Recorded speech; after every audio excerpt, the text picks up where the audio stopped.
Welcome to the driver's seat. We are standing in front of the 2023 Nissan Ariya Premier. And the reason I emphasize the word Premier is because that was a trim level that Nissan used when they launched this vehicle, their second fully electric BEV or battery electric vehicle. The Leaf was the first. And when you go on Nissan's website right now, if you look for Premier, you're not going to find it. But what I can tell you is that pricing starts around $45,000, tops out around $60,000. That depends on battery, trim level, but also range, and $60,000 is the top end. It's basically what they call a crossover. I don't really consider it a crossover, but I don't consider any of the vehicles like the ID4 or the Hyundai Ioniq 5, for example, crossovers either, but they do. What it means is it's a 5-door, quote-unquote, hatchback. It has room for 5. There is a hatch and plenty of room for cargo and luggage and whatnot. So it's a growing segment. It's the fastest growing segment for internal combustion engines, vehicles like the Nissan Rogue, Honda CR-V, Toyota RAV4.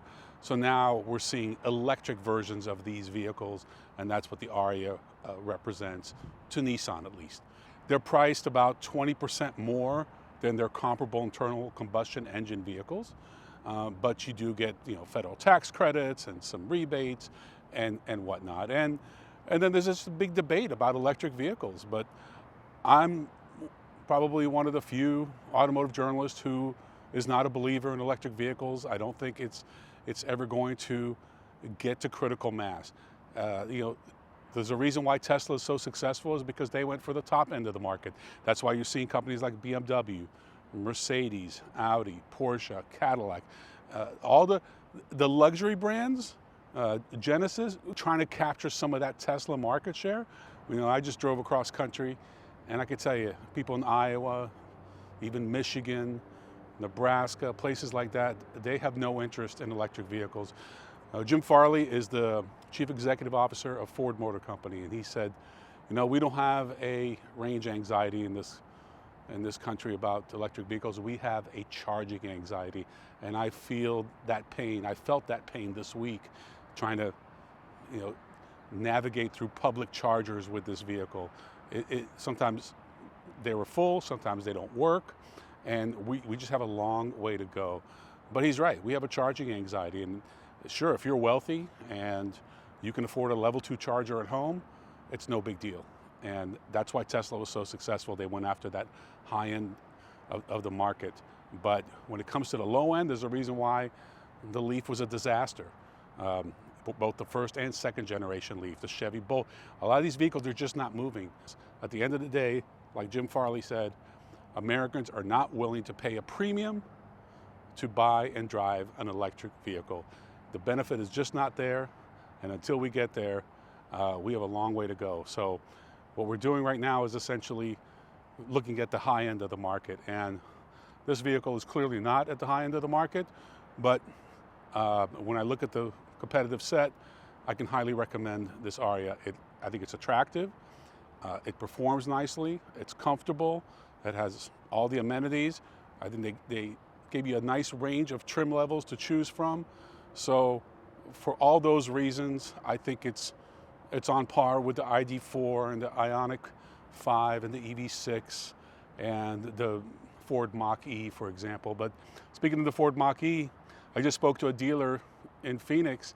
He has 130 Mach-E's on the lot, sitting there, just waiting to be purchased. Nobody wants them. And I think that's really where we are going to be headed, is the car companies are going to come to a point where they're just not going to keep making these vehicles just because the government wants them to, if the consumers aren't going to buy them. And there just aren't enough incentives right now to buy these electric vehicles.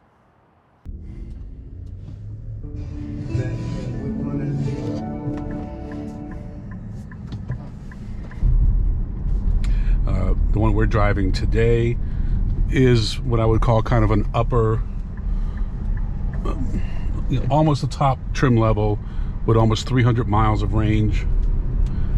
which is acceptable, which is kind of the standard, I would say. It's a front-wheel drive version, not an all-wheel drive version. All-wheel drive is going to, obviously, with the extra motors, is going to bring your range down. But everybody wants to talk about range anxiety. I think it's really comes down to a charging anxiety. And if you have a charger at home, your anxiety comes way down. When you have a reliance on public chargers, your anxiety goes way up, as ours has this week. Nissan was generous enough to give us an EVgo card, and that was great, but we went to a few different stations. They were either full, sometimes they weren't working right, so there are some challenges. But the vehicle looks good. I'm seeing more and more on the road. It handles nicely. As you can see, plenty of acceleration. So all that is wonderful. It plays in a space that has a lot of competitors. The Hyundai Ioniq 5, Kia EV6, the VW ID4, Mustang Mach-E, just to name a few. And to be honest with you, they're struggling. They're just not selling. It's not just Nissan. I'm not picking on Nissan. I'm talking about all of the electric vehicles. But back to the Ariya, I think they did a great job with the styling, the overall design, seat comfort, drivability. Yeah, there are some things I like better that Hyundai and Kia do, for this particular segment, but at the end of the day, I really don't have any major complaints. I've enjoyed driving it. As you can see, it's a very simplistic layout.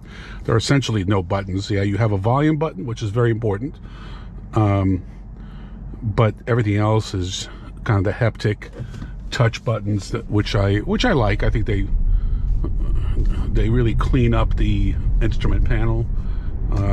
You have all the driving aids that you would expect for a vehicle in this segment, and it's just been a very pleasant vehicle to drive. If you want to buy a Nissan Ariya, I would highly recommend it. I wouldn't have any issues. I still think that Hyundai and Kia give you more bang for the buck. Ford claims that they're losing about $60,000 on every electric vehicle they sell. I don't know if that's true or not.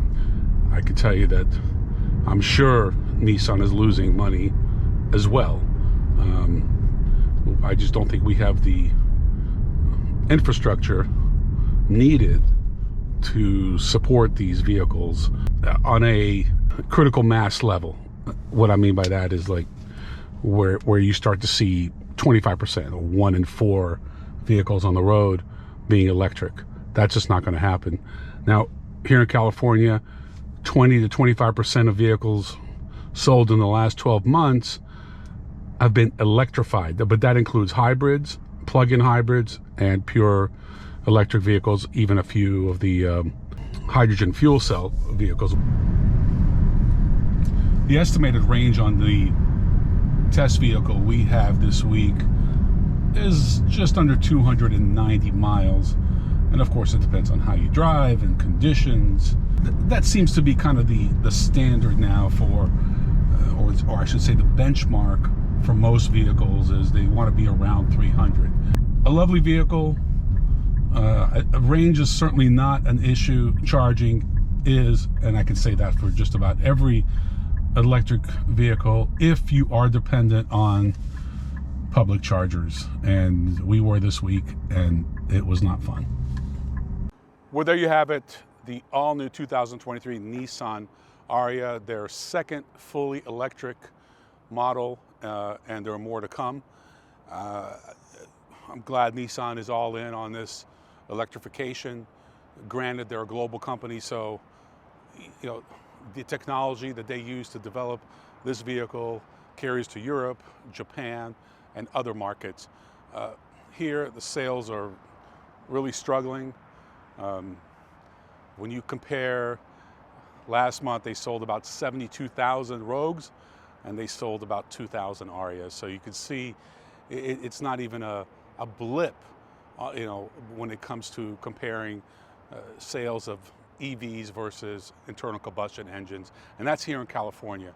And I can tell you in other states it's even lower. Now, if you want one, I think you can negotiate a pretty strong deal because they're just piling up at dealer lots, and until there's a more compelling reason to buy them, they're going to continue to pile up. I'm Ron Doran. Thanks for watching. See you next time on The Driver's Seat.